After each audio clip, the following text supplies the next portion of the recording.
Na aula 23 do curso de Criatividade, Inovação e Facilitação, apresentaremos mais uma metodologia de tomada de decisão, o Círculo Dourado, que enfatiza começar pela pergunta: por quê?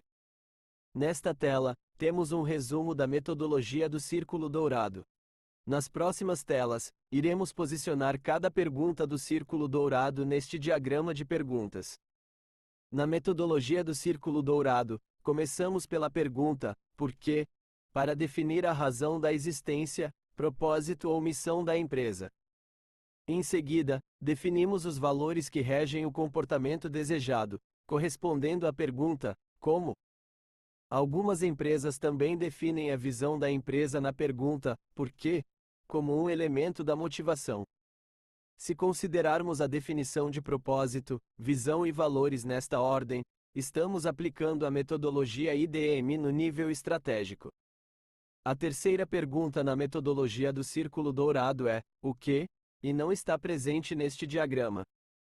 O que pode estar relacionado com produto, serviço, marca ou unidade de negócio. Para definir um produto ou serviço, iniciamos outro diagrama completo com as perguntas: por quê? Para quê? O que? E como? Neste contexto, estamos aplicando a metodologia IDM no nível tático, o que é muito mais frequente. Portanto, o diagrama das perguntas apresentado na aula 17 pode ser aplicado várias vezes. Sua aplicação pode ocorrer no nível estratégico, como sugerido seguindo a metodologia do Círculo Dourado, ou no nível tático, seguindo a sequência da metodologia IDM.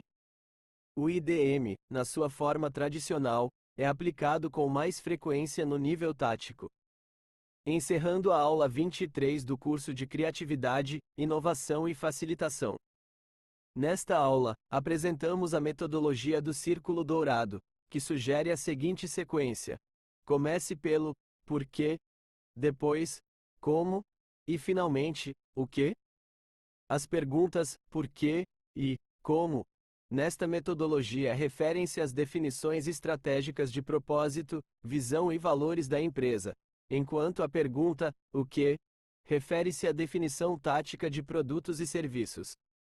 Fica mais fácil entender o método do Círculo Dourado quando aplicamos o diagrama de perguntas duas vezes, uma no nível estratégico e outra no nível tático.